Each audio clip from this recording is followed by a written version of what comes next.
this is the garage as it is right now, and I'm going to start cleaning up today. I'm going to work on that half of the garage first. I got to move everything out of the garage for the most part. Put the Harley in the backyard. All the CrossFit stuff, pretty much the rack folds down and everything will come off the walls except the pegboard, the metal pegboard I'm going to leave up, and that's where I'm going to hang all of my fake knives and weapons, and like this will probably be like the morgue slash mad scientist area. The lathe and the mill are very heavy, so they're going to stay where they are, and I'll probably just incorporate them into the scene somehow. And this door, we actually got a brand new fire door, still remodeling, and it's been sitting inside the house for probably about 3 weeks now, but I thought, you know, if I just wait and install it till after Halloween, then I can actually use this door as part of my scene because it's all old metal and I can paint it if I want. It's actually really kind of weathered on its own, so I thought that would look kind of cool to just keep it bare like that.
Basically, this is a 24-foot wall. I've used 3 2x4s suspended from the top of it with the mending brackets so that I can hang furring strips laterally, and that will allow me to hang anything from the furring strips. It'll allow me to put cords and airlines or whatever behind the furring strips, and that way I'm not putting a bunch of holes in the wall.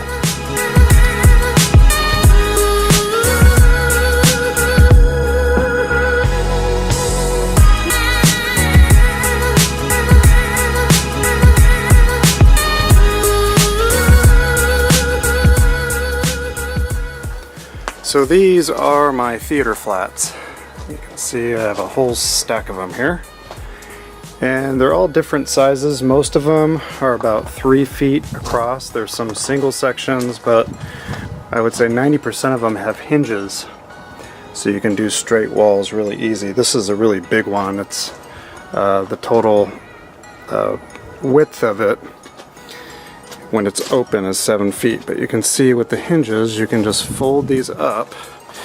It's really easy to make corners, and both sides work really well. Some detail shots of how they're put together. No fancy joinery or anything, just glue and staples with a 1/4 inch plywood reinforcement. And I've had these for the better part of 10 years, I would say. And a few years ago I did 2x4 walls, and I went all out for the haunted house because I was running like piping and lighting and everything through the walls, so I didn't use the theater flats that year. But the nice thing about these is they go up really quick, and they're still strong enough where you can hang things from them. You just have to brace them real good on the top, and I'll go over how I do that. So I should probably go over how this fabric is attached. So I just used a stapler. I think I used an electric stapler, but I've since purchased a pneumatic stapler. It works a lot better. But again, I've had these for 10 years. And how I stretched them so tight was I actually butted two of these together end to end, actually. Ran the fabric along, tacked it on each side, and then put a piece of wood, like 3/4 inch piece of wood, in between the two to stretch that fabric, and then I finished stapling all along. And you can see all of it is folded over a little bit for strength. I don't know if we can see the seam here. Yeah, so it's all folded over. Can't remember if I may have even ironed that, but that just gives the staple a little bit more bite into it. Suppose that you could you know, do something else, but this is really thin muslin. It's made out of cotton, and you can just buy 10-foot by 20-foot sheets on Amazon. Photographers use it for backdrops, but it's pretty cheap, and you can paint it. Like there's one that has some green paint from an earlier haunt that I'm gonna just spray paint black.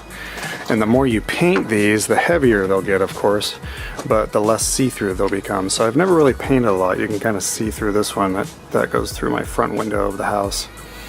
So, but when you start putting like layers of creepy cloth and stuff like that, you're not going to be able to see what's on the other side of it. So this is the coffin stand, and that's 5 feet deep. So I need a wall that comes here 5 feet, and here's my mark where I want that wall to begin coming out. And that way, when they're coming in, they'll see the first portion of the haunt, and then you know, I'll decorate this wall and that, and there'll be an opening over here with a wall right here, and as they come around, the coffin will sit up and they'll go through a doorway here to the next vignette or scare zone.